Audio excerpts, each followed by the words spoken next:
Gambaran kurikulum baru Menteri Pendidikan oleh Prof. Abdul Muti. Tuntutan materi pelajaran yang sangat tinggi, walaupun kata beberapa teman kementerian yang menjabat itu sudah dikurangi banyak.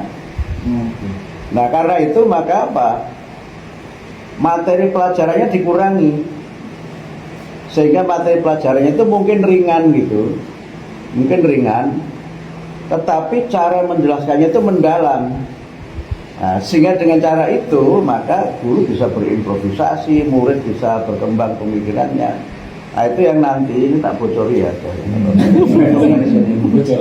Jadi arah pembelajaran ke depan itu mau saya arahkan ke arah namanya deep learning. Nah, ini sebuah teori baru sebenarnya. 95 saya kuliah di Australia sudah mempelajari deep learning ini. Jadi sudah 20 tahun yang lalu teori ini berkembang. Nah, di situ yang namanya nanti ada namanya kontekstualisasi, ini sama, sehingga pembelajaran itu nanti bocoran lagi itu nanti kita arahkan ke arah pembelajaran yang mindful, meaningful dan joyful.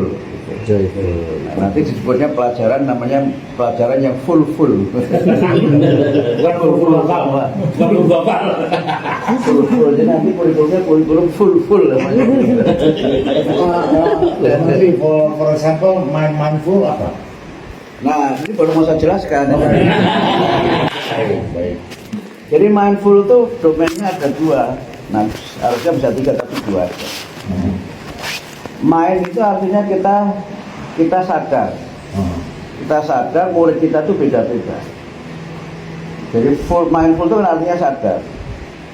Mindful itu peka, sensitif.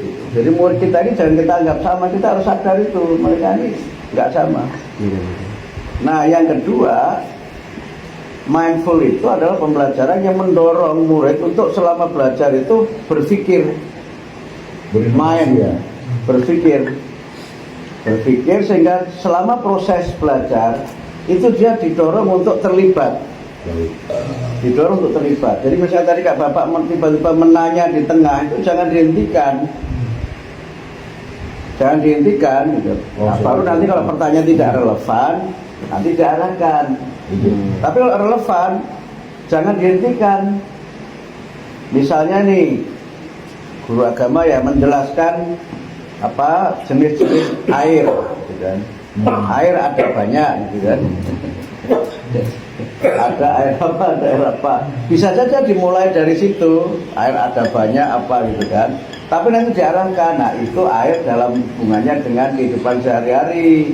Nah, kalau air hubungannya dengan ibadah itu hanya ada 3 gitu kan. Jadi air yang mutlak, air yang mustakmal, dan air yang mutanajis. Jadi mereka langsung tahu, oh berarti dia bisa punya kemampuan mengklasifikasi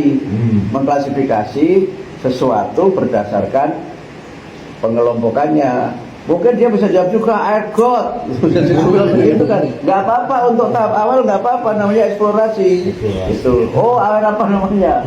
Dia mungkin akan bilang itu air kolam apa? Oke, itu air dalam kehidupan sehari-hari. Tapi kalau hubungannya dengan ibadah, tidak ada air got, tidak ada air ini, tapi airnya ini. Nah itu namanya mindful, Pak. Gitu. Baik.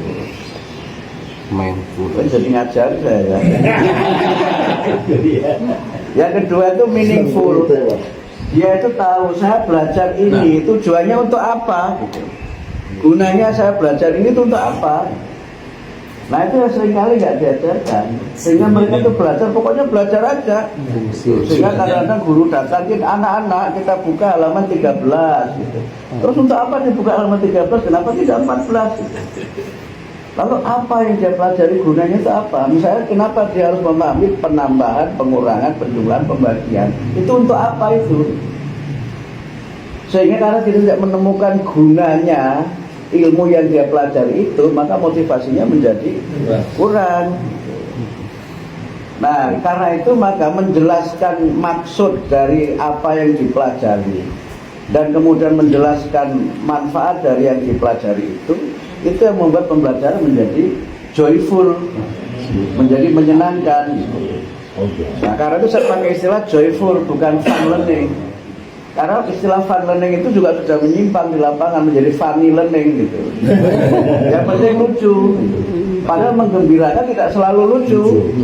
Menggembirakan itu ketika dia menemukan sesuatu yang baru, tapi dia bisa menggunakan kata-kata dengan baik, kemudian mengerti gunanya, dan dia tidak dalam posisi tertekan ketika belajar itu. Nah, itu mudah-mudahan bisa menjadi solusi. Itu nggak usah dinamai merdeka, apa mungkin namanya kurikulum full gitu. Misalnya begitu ya. Nah itu, nah ini bisa dilakukan kalau pembelajarannya di orientasinya adalah membangun sesuatu. Yang sekarang ini terjadi kan dua. Yang sekarang baca sekarang itu namanya surface learning sama achievement learning.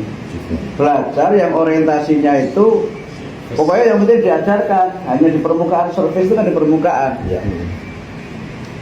Sehingga dia misalnya mengetahui fakta-fakta itu penting, tapi fakta itu gunanya untuk apa itu seringkali mereka nggak tahu.